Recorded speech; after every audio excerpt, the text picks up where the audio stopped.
আগামী 15 August Vladimir Putin এবং মার্কিন যুক্তরাষ্ট্রের প্রেসিডেন্ট ডোনাল্ড ট্রাম্প একটি বৈঠকে বসতে যাচ্ছেন। এই বৈঠকটি খুবই গুরুত্বপূর্ণ আন্তর্জাতিক বিশ্বের কাছে, কারণ এই বৈঠকে আলোচনা হবে যে রাশিয়া আর ইউক্রেনের মধ্যে যে গত 3.5 বছর ধরে যুদ্ধ চলছে, এটি কিভাবে বিরতি আনা যায় বা এটি কিভাবে থামানো যায় এ বিষয়ে বিভিন্ন রকমের আলোচনা হবে। আজকে আমি আলোচনা করব যে মার্কিন যুক্তরাষ্ট্র কেন এই যুদ্ধকে থামাতে চাইছে এবং কিভাবে থামাতে চাইছে। আর এই যুদ্ধ যদি শেষ পর্যন্ত থামেও সেক্ষেত্রে ইউক্রেনকে কি কি ছাড়তে হতে পারে, আবার রাশিয়াকে কি কি বিষয়ে ছাড় দিতে হতে পারে।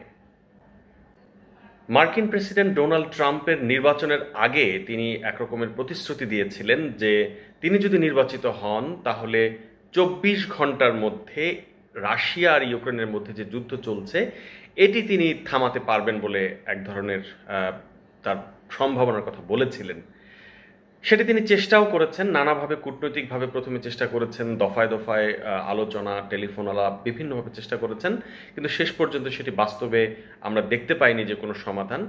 এরপর তিনি যেটি চেষ্টা করেছেন অর্থনৈতিকভাবে রাশিয়ার উপর নিষেধাজ্ঞা দেয়া এবং রাশিয়ার সাথে যারা চুক্তি করছে বা রাশিয়ার সাথে যারা বাণিজ্য করছে তাদেরকেও বিভিন্নভাবে নিষেধাজ্ঞা না হলেও অন্তত ট্যারিফের মাধ্যমে আমরা দেখেছি ভারত যেহেতু রাশিয়ার সাথে ট্রেড করছে, জন্য ভারতকে কিন্তু 50% পর্যন্ত ট্যারিফ বসানো হয়েছে। এভাবে নানাভাবে মার্কিন প্রেসিডেন্ট ডোনাল্ড ট্রাম্প চেষ্টা করেছেন যে এই যুদ্ধটাকে একটা সমাধানে নিয়ে আসার জন্য।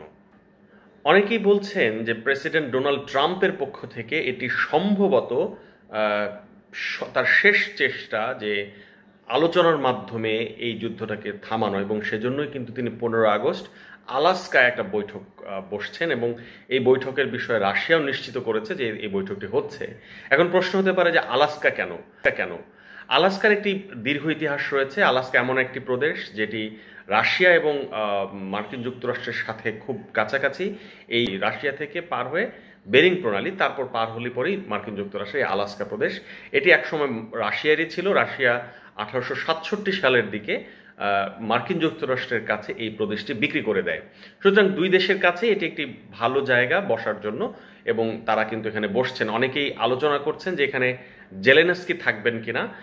এখন পর্যন্ত যেটি জানা গেছে যে আসলে এই বৈঠকে জেলেনস্কি হয়তো থাকবেন না। তাছাড়া আরেকটি কারণ হলো আন্তর্জাতিক বিচার আদালতের পক্ষ থেকে কিন্তু ভ্লাদিমির পুতিনের ব্যাপারে গ্রেপ্তারি পরোয়ানা জারি করা হয়েছে এই অভিযোগে যে তিনি যুদ্ধাপরাধ করেছেন ইউক্রেনে। সুতরাং তিনি এমন কোনো দেশে আসলে এই বৈঠকটি করবেন না যেই দেশটি আন্তর্জাতিক অপরাধ আদালতের সদস্যভুক্ত দেশ। সেই হিসেবে তাদের কাছে আলাস্কা একটি ভালো জায়গা এই মিটিংটি করার। ওটা তাকে বলা যায় যে প্রেসিডেন্ট ডোনাল্ড ট্রাম্প এই যুদ্ধটি যে থামাতে চাইছেন সেটি কিছুদিন আগে তিনি যখন জেলেনস্কির সঙ্গে কথা বলেছেন সেখানেও কিন্তু বোঝা গিয়েছে, কারণ তিনি জেলেনস্কির উপর একরকমের বিরক্তি বা ধমকের সুরে কিন্তু তিনি কথা বলেছেন।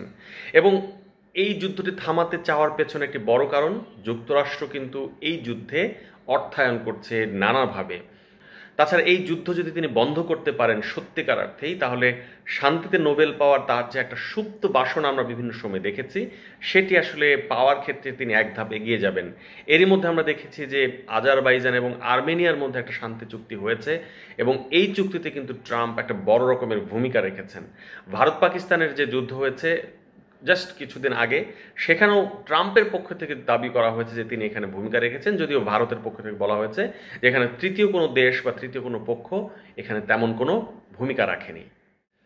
এবার আসি যে এই যুদ্ধ যদি থামে সেক্ষেত্রে কোন দেশকে কি ছাড় দিতে হতে পারে। এখন পর্যন্ত ডোনাল্ড ট্রাম্প তিনি সাংবাদিকদের সাথে কথা বলার সময় যে কথাটি বলেছেন তা হচ্ছে যে একটি অঞ্চল বিনিময় হতে পারে। তিনি এই কথা দিয়ে বুঝিয়েছেন যে আসলে রাশিয়া কিন্তু ইতোমধ্যে ইউক্রেনের একটি বড় অংশ, প্রায় 20% ভূমি দখল করে নিয়েছে। এর মধ্যে 2014 সালে ক্রিমিয়া দখল করেছে, এরপরে আরও 4টি প্রদেশ কিন্তু রাশিয়া দখল করে রেখেছে। রাশিয়ার পক্ষ থেকে বলা হয়েছে যে তারা আসলে এই যুদ্ধবিরতিতে যেতে চায় একমাত্র যদি এই সবগুলো প্রদেশ তাদেরকে দিয়ে দেওয়া হয়। তবে যতটুকু বিশ্লেষকরা মনে করছেন যে শেষ পর্যন্ত হয়তো সবগুলো প্রদেশ যদি নাও দেওয়া হয়, অন্তত 2-3টি প্রদেশ রাশিয়াকে দিয়ে দিতে হতে পারে বা ইউক্রেনকে হয়তো ছেড়ে দিতে হবে। তারা বলছেন যে রাশিয়া যদি অন্তত 2 বা 3টি প্রদেশ সত্যিকার অর্থে শেষ পর্যন্ত পায়, এটিই হবে আসলে রাশিয়ার জন্য একটি বড় রকমের কৌশলগত বিজয়।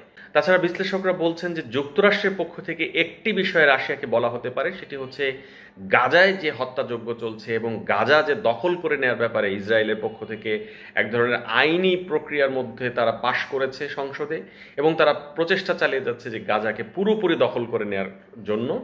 সেক্ষেত্রে হয়তোবা যুক্তরাষ্ট্রের পক্ষ থেকে রাশিয়াকে কোনো রকমের বলা হতে পারে যে এই বিষয়ে যেন রাশিয়া কিছুটা চুপ থাকে। কারণ যখন ইসরায়েল গাজায় হত্যাযজ্ঞ চালিয়েছে বা ইরানে যখন হামলা চালিয়েছে, তখন কিন্তু রাশিয়া এই ব্যাপারে কিছুটা কথা বলেছে বা কিছুটা সরব ছিল। সো এইখানে একটি কূটনৈতিক খেলা হয়তো চালতেও পারেন মার্কিন প্রেসিডেন্ট ডোনাল্ড ট্রাম্প। এদিকে ইউক্রেনের প্রেসিডেন্ট ভলোদিমির জেলেনস্কি এবং ইউরোপিয়ান দেশগুলো যুদ্ধবিরতি চাইছে, কিন্তু তারা কোনোভাবেই ইউক্রেনের ভূমি কিন্তু ছাড় দিতে নারাজ। এবং জেলেনস্কি বলেছেন যে রাশিয়ার উপর চাপ প্রয়োগের মাধ্যমে আসলে এই যুদ্ধকে বিরতিতে আনতে হবে। এখন দেখা যাক যে আসলে 15 আগস্ট শেষ পর্যন্ত কি হয় এবং ইউক্রেনের সাধারণ মানুষের ভাগ্যে কি জোটে, শেষ পর্যন্ত এই যুদ্ধ থামাতে পারেন কিনা মার্কিন প্রেসিডেন্ট ডোনাল্ড ট্রাম্প।